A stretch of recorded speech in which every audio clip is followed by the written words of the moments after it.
we all have two people. We all have two people. And I'm not saying you're crazy. We have the easy voice. That's that voice that we all love. That's that very comfortable voice that's that mommy holding you saying it's going to be okay. Doesn't care how good you are, just loves you. Just loves you no matter how messed up you are in life. So that's that one voice.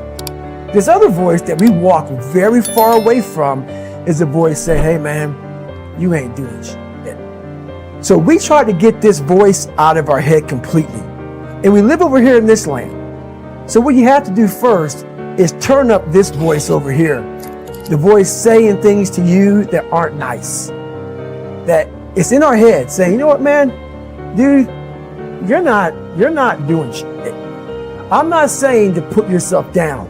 I'm saying listen to the truth. And the truth isn't in the 20%. The truth is in this other part of your brain saying, look, man, you're wasting a bunch of percentage here. We have 80 more percent that we're not tapping into because in this other 80% is suffering, pain, failure, self-doubt, darkness, and then a whole bunch of light. But to get to this light, you gotta go through all of this. So a lot of us know that. I can get over here, but over here, man, this is much better because I gotta go through this journey that is not fun.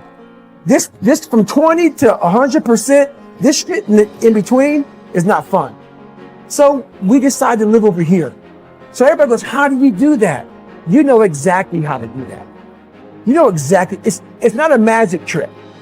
There's nothing I talk about that's a magic trick. It's all back down to a very primitive mindset of we just have to do. It's like breathing. Breathing becomes normal. Like we don't know that we're doing it. That's how you have to live your life.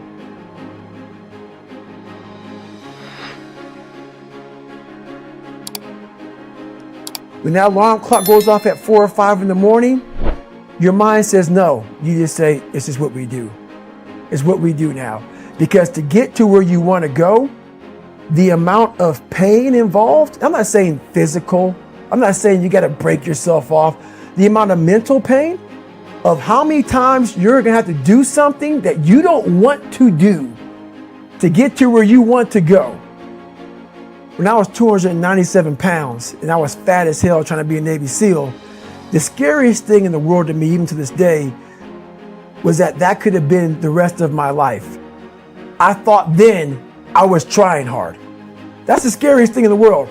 I thought then, 297 pound, working for Ecolab, spraying for cockroaches, making $1,000 a month. I thought that was me at my 100% potential. Come to find out, a few years later, I wasn't anywhere near that. 106 pounds less, graduated Navy SEAL training, went on to do all these other things. Looking back on that, that was me trying hard.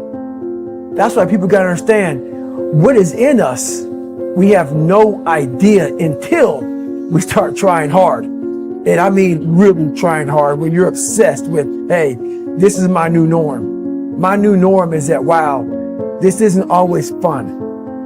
It's not always meant to be fun. And that's when you know you're trying hard.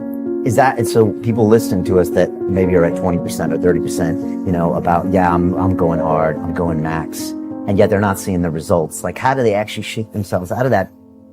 We're all in a battle with our own brains. That's all life. That's all life is. It's the most powerful thing in the world, is your own brain.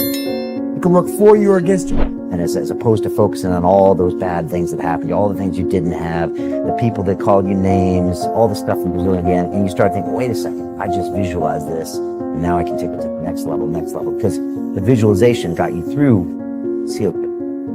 It did. And I was able to visualize the end.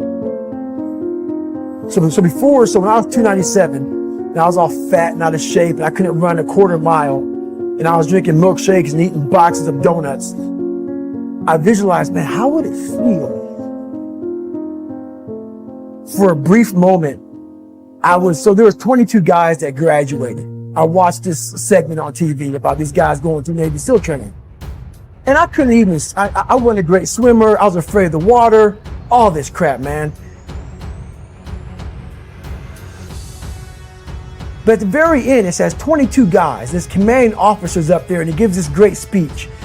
I was like, man, I wonder. So I started visualizing me being the 23rd guy in these dress whites, sitting there with these guys, getting that Navy SEAL, graduating this Navy SEAL training. I was like, God. So I put myself there. I was like, man, that's an amazing feeling. I put myself there at 297, not even able to do anything that these great men were doing.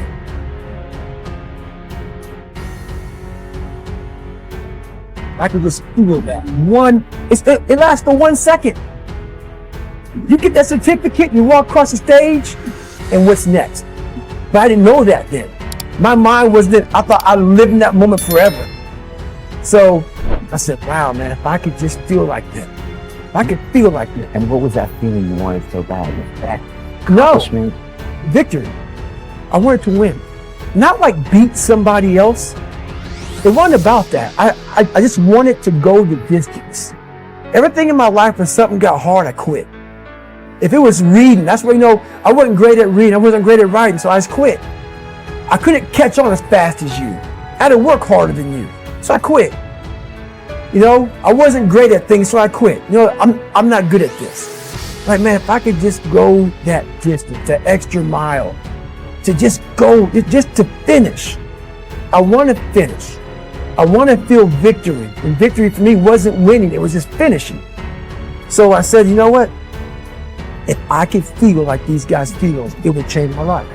But what I realized, the best feeling I had was when I was by myself trying to lose this weight. I had to lose it in literally less than 3 months. 106 pounds in less than 3 months. And literally, I started feeling victory just by putting myself in the battle. It wasn't about going to Navy SEAL training. It wasn't about being the 23rd guy in that chair. I started realizing, man, just by going to war with myself every day and putting these challenges and these goals and these obstacles, these insurmountable obstacles. So it wasn't about losing 106 pounds. Me losing 5 pounds was an accomplishment. Me losing 10 pounds and then 50 pounds. And then the more I did this, the more I gained confidence. And then the more I gained confidence, the more I realized these guys can't do what I'm doing right now. I had no coach, had no trainer, had no money. I didn't know how to lose weight. I had no knowledge of what I was doing. I was just working. I was just sacrificing. And then through that, all these different tools started coming up. But I would have never found these tools if I didn't put myself in a very uncomfortable place.